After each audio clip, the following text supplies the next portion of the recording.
অর্থনীতি এক অদ্ভুত অস্থিরতার মধ্যে যাচ্ছে। বহু বছর ধরে আমেরিকা আর চীনের মধ্যে চলা চাপা উত্তেজনাটা অবশেষে এক ভয়ঙ্কর রূপ নিয়েছে, পুরোদস্তুর ট্রেড ওয়ার বা বাণিজ্য যুদ্ধ।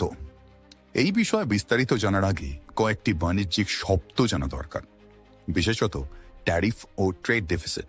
ট্যারিফ, সহজ ভাষায় ট্যারিফ হলো এক ধরনের ট্যাক্স বা শুল্ক।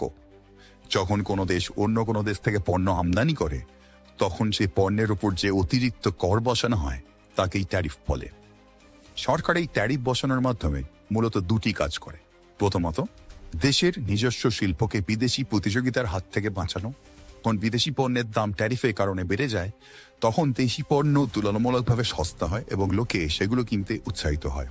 দ্বিতীয়ত, সরকারের জন্য রাজস্ব বা ট্যাক্স আদায় করা। ট্যারিফ থেকে পাওয়া টাকা সরকারের কোষাগারে জমা হয়। ট্রেড ডেফিসিট বা বাণিজ্য ঘাটতি দেখা যায় যখন কোনো দেশ যত টাকার পণ্য ও পরিষেবা রপ্তানি করে তার থেকে বেশি টাকার পণ্য ও পরিষেবা আমদানি করে, অর্থাৎ দেশটি যা বেচে তার থেকে বেশি কেনে। এবার এটি একটি ছোট গল্পের ছলে বোঝা যাক। ধরুন, আমেরিকার এক ব্যবসায়ীর নাম শ্যাম, চীনের এক ব্যবসায়ী যার নাম চ্যাং তার সাথে পণ্য আমদানি এবং রপ্তানি করে। দুজনেই খুব ধনী, কিন্তু তাদের ব্যবসার ধরন ভিন্ন। স্যাম নিজে জিনিস বানানোর চেয়ে অন্যের কাছ থেকে জিনিস কিনে বেশি চালিয়ে নিচ্ছিল, আর চ্যাং কম দামে অনেক জিনিস বানাতো, যেমন খেলনা, মোবাইল, গাড়ির যন্ত্রাংশ, ইলেকট্রনিক্স এই ধরনের। স্যাম একদিন ভাবল, চ্যাংয়ের থেকে আমি এত কিছু কিনছি, কিন্তু চ্যাং তো আমার থেকে খুব কম কিনছে, অতএব আমি তো লস খাচ্ছি। এই লসটিকেই বলে ট্রেড ডেফিসিট, মানে আমদানি বেশি রফতানি কম। এবার আসি আসল গল্পে। 2 এপ্রিল 2025 ডোনাল্ড ট্রাম্প প্রেসিডেন্সিয়াল ট্যারিফের একটি তালিকা ঘোষণা করেন, যাতে চীন ও ভারত সহ 90টি দেশের নাম ছিল। বলেন, many countries have riffed us of left and right.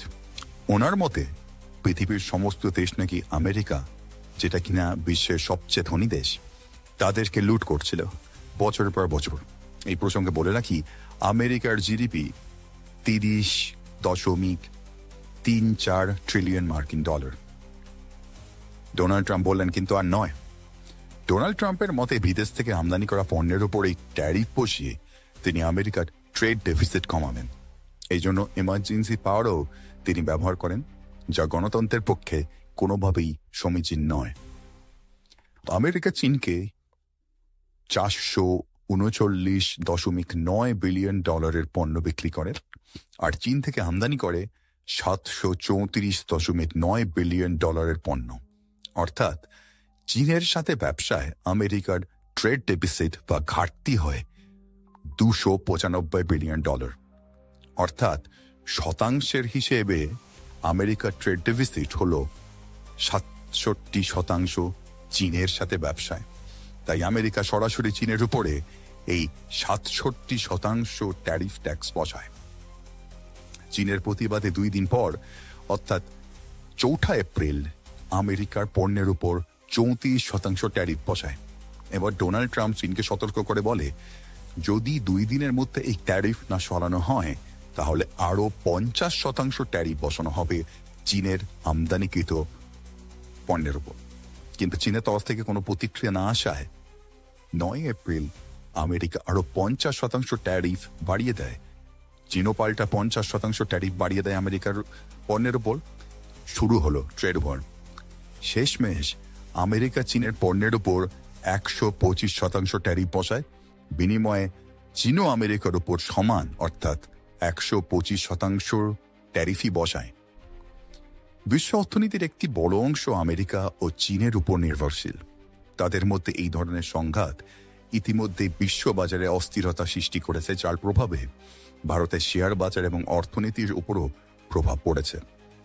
7 April 2025 বিশ্বের শেয়ার মার্কেটের সূচক ভয়ানকভাবে নেমে যায়। সেই দিন কেবল ভারতেই বিনিয়োগকারীদের 20.16 লক্ষ কোটি টাকা গায়েব হয়ে যায়।